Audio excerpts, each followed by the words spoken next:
Welcome everyone. In this lecture, we are going to see the satellite antennas. The satellite antennas are of three different types. Simple antenna, which will have the global beam type of antenna and having beam width of approximately 17 degree, and very low gain and low capacity antenna. Regional antennas are narrow beam from reflectors, and antennas are typically of size 3 degree and 3 degree, or 3 into 6 degrees, whereas the advanced antennas are multiple narrow beams antennas which are stationary, used for scanning purpose and for hopping. Now basically antenna types and its relationships we can define here are four types of antennas used in the satellite communication. These are wire antennas, which are monopoles and dipoles, horn antennas, reflector antennas, and array antennas. Wire antennas are used to provide omnidirectional coverage mainly at very high frequency and ultra high frequency for the telemetry tracking and command systems. At most, satellites are only a few wavelength long at very high frequencies. It is difficult to get the required antenna patterns, and there tend to be some orientations of satellites in which the gain for the telemetry tracking and command system is reduced by nulls in the antenna patterns, the which it is difficult to get the antenna patterns, and there it tends to be some orientations of the satellite in which the sensitivity of the telemetry tracking command and monitoring system is reduced by the null in the antenna patterns. The antenna pattern is a plot of the field strength in the far field of the antenna when the antenna is driven by a transmitter. It is usually measured in decibels below the maximum field strength. The gain of the antenna is a measure of the antenna's capability to direct energy in one direction rather than all around. Antenna gain is defined as, already we know that gain how we are defining is output divided by the input signal voltages to the antenna. So it will be used with simple definitions, as a useful principle in antenna theory is reciprocity. Reciprocity means that an antenna has the same gain and pattern at any given frequency, whether it transmits or receives. An antenna pattern measured when receiving is identical to the pattern when transmitting. The antenna for the global beam is usually a waveguide horn, and for scanning beams or for shaped beams required phase array antennas or reflector antennas with phased array fields. The pattern is specified by its 3 dB beam width. We will see here the typical satellite antenna patterns and its coverage zone. In the first, this is the simple type of antenna having 17 degree of coverage area angle we can cover here. This is the global beam antenna. With this coverage, it will completely cover the globe, and it will use the horn antenna, waveguide horn, for the global beam. In the second type, it is the spot beam antennas, which will have different again waveguide antennas but having coverage less than the global beam, where for only small portion of the earth, that small portion area will be covered by the antenna beam. So this is called as spot beam antenna. So for the wide coverage of the earth or total coverage of the zone, we have to use number of spot beams for the coverage of the earth. Whereas we in the spot beams or scanning beams, we can see here into this, there are number of spot beams will be delivered from the phased array antenna. So this is the phased array antenna with different phase. The beams will be sent over the earth for the coverage of the specified regions of the surface. In this way, this is the multiple spot beams and scanning beams antennas. Whereas in this orthogonally polarized beams, we can see these are two beams we are used here. One is for vertical polarization and another is with horizontal polarization, and this will cover some portion or some region on the earth surface. Again, we have seen that antenna patterns. So this will give us the coverage patterns for the Intelsat satellite over the Atlantic Oceans with the different longitudes and latitudes. And this is nothing but the contours of a satellite transmit antenna gain expressed by the EIRP of the satellite antenna and transmitter.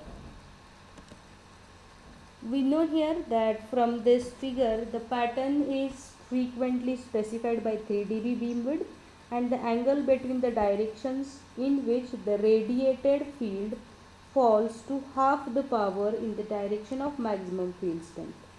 A satellite antenna is used to provide coverage. We can see here it is used to provide coverage of a certain area or zone on the earth's surface, and it is more useful to have contours of antenna gain. When computing the signal power received by the earth station from the satellite, it is important to know where the satellite lies relative to the satellite transmit antenna contour patterns. So we have seen here satellite antenna contour patterns, and it is very essential to know about this so that the exact EIRP can be calculated, that is effective isotropic received power can be calculated. If the pattern is not known, it may be possible to estimate the antenna gain in a given direction if the antenna bore site or beam axis direction and its beam width are known. So here we can calculate the EIRP that is needed for the known location on the surface of the earth. We have seen there this is for 4 types of antennas. The another is the horn antenna. Horn antenna are used at microwave frequencies when relatively wide beams are required as for global coverage. A horn is a flared section of waveguide that provides an aperture several wavelengths wide and good match between the waveguide impedance and free space. Horns are also used as feed for reflectors either singly or in clusters. That is, horns and reflectors are example of the aperture antennas that launch a wave into free space from a waveguide, and it is difficult to obtain gain much greater than 23 dB or beam widths narrower than about 10 degree with horn antennas. For higher gains or narrow beam widths, a reflector antenna or array must be used. So we'll see the reflector antennas that will be used for higher beam widths. Reflector antennas are usually illuminated by one or more horns and provide a larger aperture that can be achieved with a horn alone.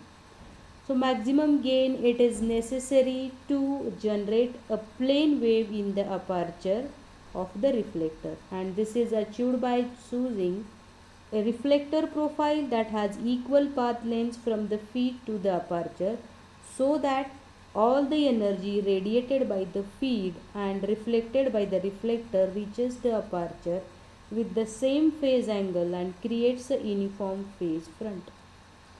That is, for selection of the reflectors profile that has equal path lengths, that has to be feed from the aperture such as paraboloid with a feed at its focus. In many satellite antennas, modified paraboloid reflector profiles are used to tailor the beam pattern to a particular coverage zone. Satellite antennas often use modified paraboloid reflectors profiles to tailor the beam pattern to a particular coverage zone. Phased array antennas are also used on satellite to create multiple beams from a single aperture and have been used by Iridium and Globalstar to generate up to 16 beams from a single aperture for their low Earth orbit mobile telephone systems.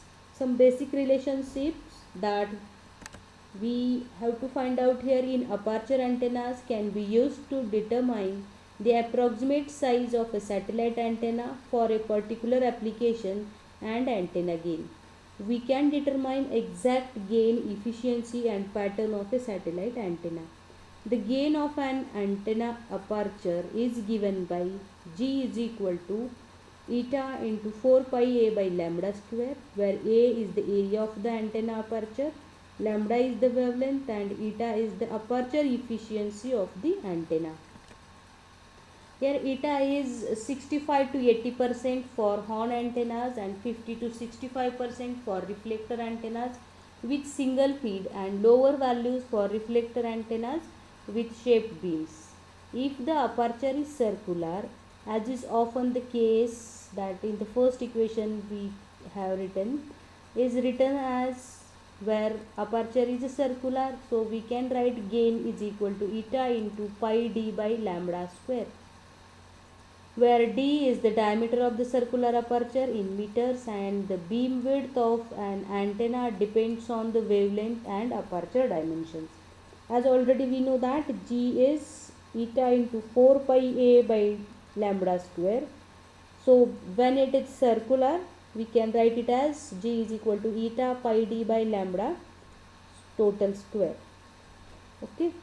So now we can see by the rule of thumb for antennas with dimension d in a given plane, that is 3 dB, or half power beam width in that plane is given by theta 3 dB is approximately is equal to 75 lambda by d degrees, where theta 3 dB is the beam width between half power point of the antenna pattern and d is the aperture dimension in the same units as the wavelength lambda.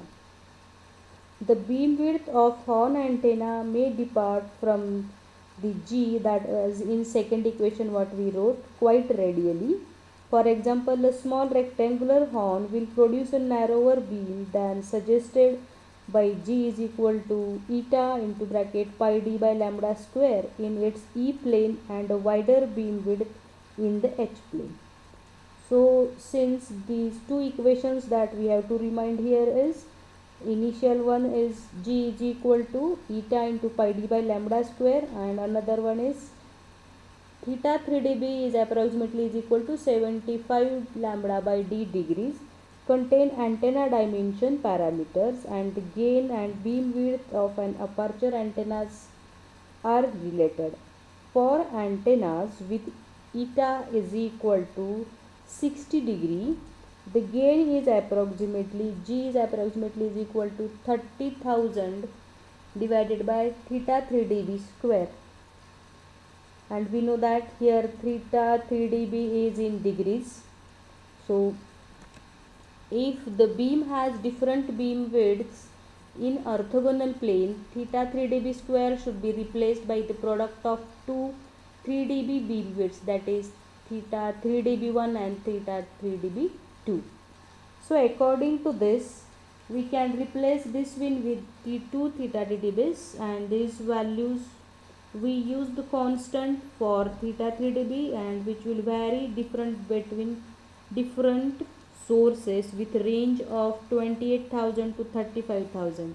The value of 33,000 is typical for reflector antennas used in the satellite communication systems. So this is actually what we are related with the satellite antennas, different types of antennas. Now in practice how this antenna will work, we are going to see the satellite antennas in practice. The antennas of a communication system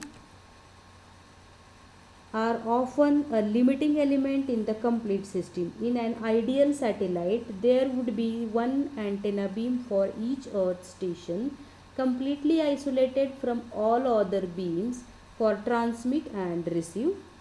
However, if two earth stations are 300 km apart on the earth's surface and the satellite is on the geostationary orbit, their angular separation at the satellite is merely 0.5 degree. For theta 3 dB to be 0.5 degree, d by lambda must be 150, which requires an aperture diameter of 11.3 meter at 4 GHz. Antennas this large have been used on same satellite. For example, ATS-6 deployed 2.5 GHz 10 meter diameter antenna. However, at 20 gigahertz, an antenna with d by lambda is equal to 150 is only 1.5 meter wide, and such an antenna can readily be flown on a 30 to 20 gigahertz satellite. A phase array feed is used to create many 0.5-degree beams which can be clustered to serve the coverage zone of the satellite. To provide a separate beam for each earth station, one antenna feed per earth station is required if multiple feed antennas with single reflector is used. As a compromise between one beam per station and one beam for all stations, many satellites use zone coverage beams with orthogonal polarizations within the same beam. So in from this we can see the coverage zones provided by the typical Intelsat satellite, where these are the west spot beam, west zone beams and west hemi beams. This is contour plot of the spot beam of ESA's OTS satellite projected into the earth, where we can say this is the sub-satellite point. Now this is the east spot beam for east zone beams. So this is the spot, and the spot is covered by the zone beam, and again zone beam is covered by the hemi beam, east hemi beam, similar to the west side. This is the spot beam, then spot beam and zone beam is having the larger area than that of the spot beam, and then hemi beam, that is west hemi beam, will be used here. This figure shows us the satellite that has 4 reflectors. We can see here there are 4 reflectors, 1, 2, 3 and 4 reflector antennas, and each reflector is illuminated by a complex feed that provides the required beam shape to permit communication between the earth stations within a given coverage zone. So each and every one will be having the different coverage zones, and that will be covered here.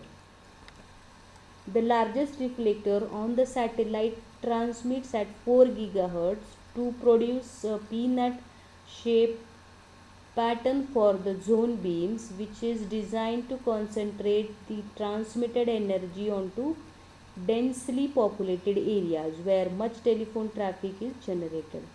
So the largest reflector will produce a peanut shaped pattern for the zone beams. We can see here.